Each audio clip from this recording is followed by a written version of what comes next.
ओम शांति। दुर्गा माँ, संतोषी माँ, पार्वती माँ, काली माँ, लक्ष्मी, सरस्वती, चारों तरफ देवियों का आह्वान, जागरण, व्रत, पवित्र जीवन, माहौल ही सात्विकता का है। क्योंकि नवरात्रि शुरू हो चुके हैं आज से। हम सब मिलकर कितनी प्यार से, श्रद्धा से, भावना से शक्तियों का आह्वान कर रहे हैं, जिनको हम कहते हैं शिव शक्ति। उनका आह्वान हो रहा है। लेकिन थोड़ा सा आज कुछ क्षण लेकर इस पे चिंतन करते हैं कि हम किसका आह्वान कर रहे हैं। उन्हें हम शक्ति भी कहते हैं, उन्हें हम माँ भी कहते हैं, उनको हम अस्त्र शस्त्रों के साथ दिखाते हैं और उनके ही चरणों में हम असुर भी दिखाते हैं। ये सब चीज़ हमें कौन से ज्ञान का अर्थ सिखाने की कोशिश कर रही है।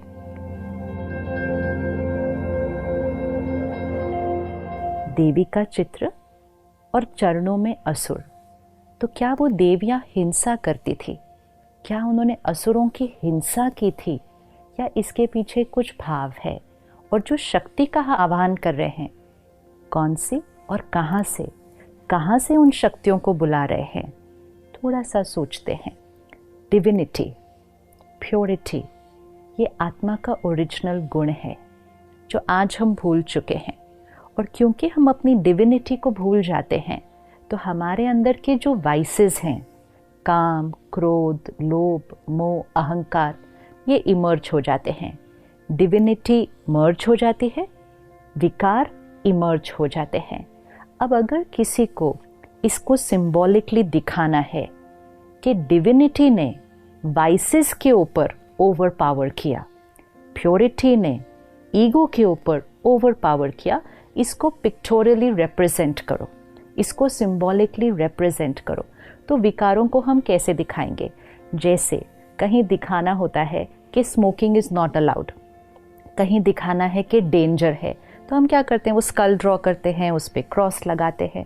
तो कोई एक्चुअल स्कल थोड़ी है, लेकिन सिंबॉलिक है कि ये डेंजर है।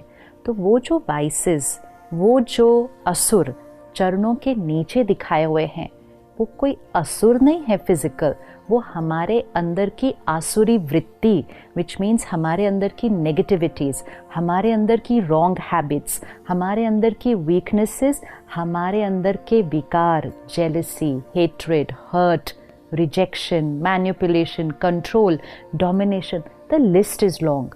लेकिन क्योंकि हमने ध्यान नहीं रखा, हमने अपने अंदर के असुरों को जागृत करके रखा हुआ है। अब वो दिन आया है कि हमें अपने अंदर की डिविनिटी को इन्वोक करना है। और जैसे जैसे डिविनिटी इन्वोक होती जाएगी, मतलब डिविनिटी इमर्ज होगी, तो वाइसेस अपने आप मर्ज होंगे। वाइसेस इमर्ज होते हैं तो डिविनिटी अपने आप मर्ज हो जाती है, क्योंकि at one point of time एक ही क्वालिटी का संस्कार जागृत हो सकता है। तो देवियों का आह्वान करना मतलब इन्वोकिंग द डिविनिटी। तो देवी वहाँ ऊपर से आह्वान नहीं करना है, अंदर से डिविनिटी का आह्वान करना है, क्योंकि हर आत्मा के अंदर डिविनिटी भी है और हर आत्मा के अंदर वीकनेस भी है। तो वो जो दिव्यता है, जिसको आज हम प्यार से याद कर रहे हैं, बुला रहे हैं, वो भी हमारे अंदर ही है। और वो जो असुर जो हम पैरों के नीचे दिखा रहे हैं, वो भी हमारे अंदर ही है। नहीं तो देवी, जिनके लिए हम कहते हैं 16 कला संपूर्ण, मर्यादा पुरुषोत्तम, अहिंसा परमो धर्म, जिनका अहिंसा धर्म था, उनको हम हिंसा करते हुए कैसे दिखा सकते हैं? और क्या देवियां अष्टभुजाओं के साथ पैदा हुई थी? अष्टभुजा, आज अगर आपके घर में एक बच्ची पैदा होती है जिसकी अष्टभुजाएं हैं, तो आप तुरंत क्या करेंगे? शायद सबसे पहले तो डॉक्टर वो सर्जरी कर देगा, क्योंकि वो अष्टभुजा कोई लिटरल फिजिकल 8 आर्म्स नहीं है। वो आत्मा के अंदर की अष्ट शक्तियाँ, 8 पावर्स ऑफ द सोल, जिससे वो डिविनिटी इमर्ज होती है। क्योंकि भुजा शक्ति का सिंबल है, पावर, यू से इज वेरी पावरफुल, फिजिकल तो हैंड का सिंबल है। और हर भुजा के अंदर एक एक शस्त्र है, शस्त्र नॉलेज का है। तो क्या भावार्थ है? ज्ञान के शस्त्र को लें, आत्मा अपने अंदर की शक्ति को यूज़ करे, और जब ज्ञान के शस्त्र से आत्मा शक्ति को जीवन में यूज़ करेगी तो डिविनिटी इमर्ज हो जाएगी, और जब डिविनिटी इमर्ज हो जाएगी विकार मर्ज हो जाएंगे।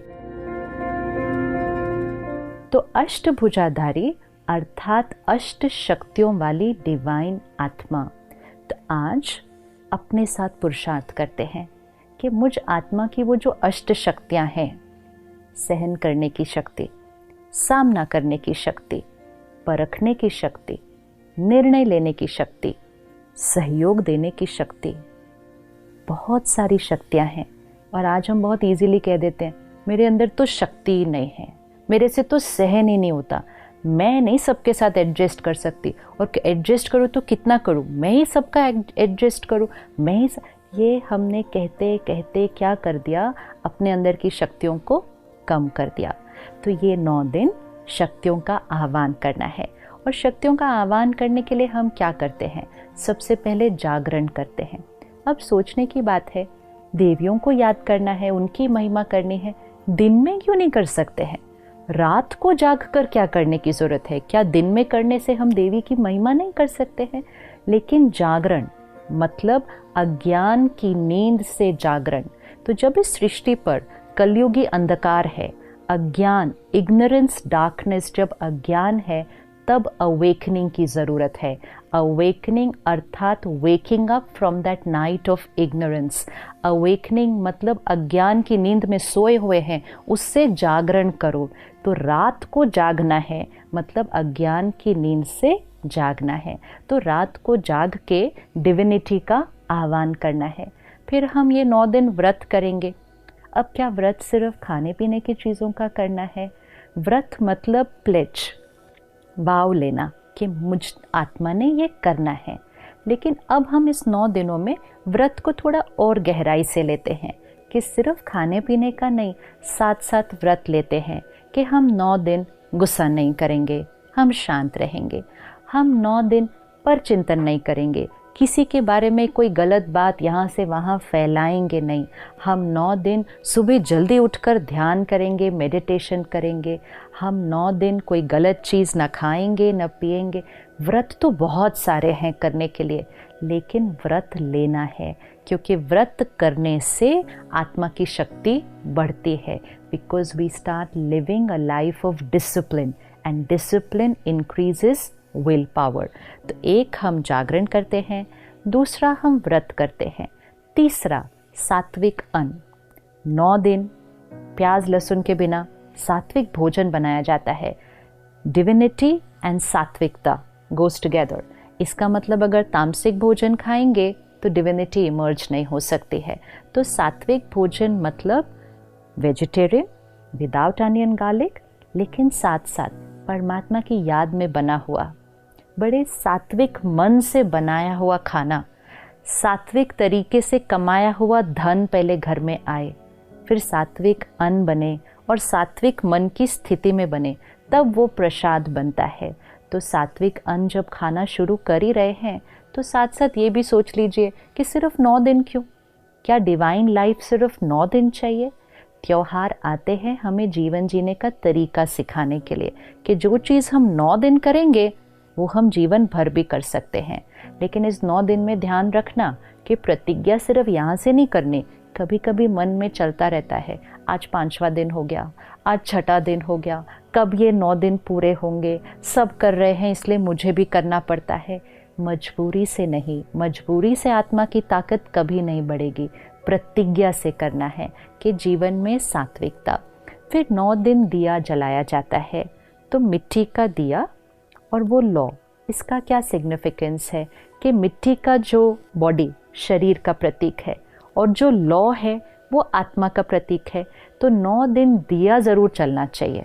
तो जब मैं आत्मा हूँ, सोल कॉन्शियसनेस, ये जब इमर्ज होगी तो वो लौ जलती रहेगी, रोशनी उसकी चारों तरफ फैलेगी।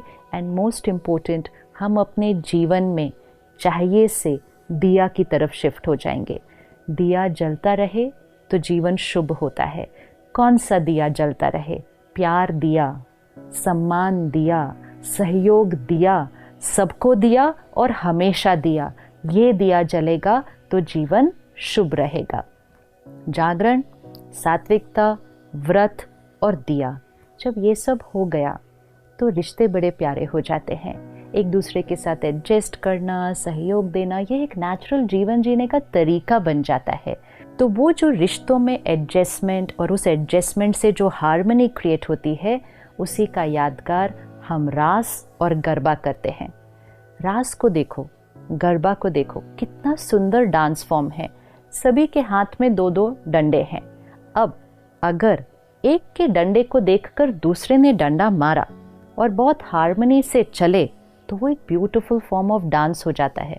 अगर अपना ही डंडा मारते गए तो वो ही डांस एक युद्ध का मैदान बन जाता है। ये वो लोग हैं जिनके साथ हम रहते हैं, जिनके साथ हम काम करते हैं। उनके संस्कार को देखें, उनके संस्कार को देखते हुए अपना संस्कार यूज़ करें। अगर ऐसे करेंगे तो संस्कारों की रास होती जाएगी। लेकिन अगर अपना ही संस्कार का डंडा मारेंगे तो घर में भी आज युद्ध का मैदान हो जाता है। तो परमात्मा कहते हैं कि जो आत्मा जागरण करती है अपने विकारों से, व्रत लेती है जीवन में, और उसके जीवन में सात्विकता आती है और सोल कॉन्शियसनेस उसके लिए जो नेचुरल होता है, वो औरों के साथ संस्कारों की रास करती है।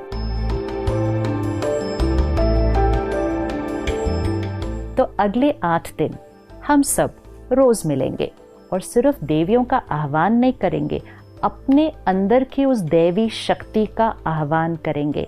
हर रोज हम आत्मा की एक एक शक्ति को लेंगे कि उस शक्ति को कैसे मुझे अपनी लाइफ में लाना है, कैसे उसको इमर्ज करना है, कैसे उसको प्रैक्टिकल लाइफ में यूज़ करना है, और साथ साथ वो शक्ति कौन सी देवी का प्रतीक है और वो देवी हमें क्या सिखा रही है। तो अगले 8 दिन हम सब मिलकर सही मायने में नवरात्रि मनाएंगे। ओम शांति।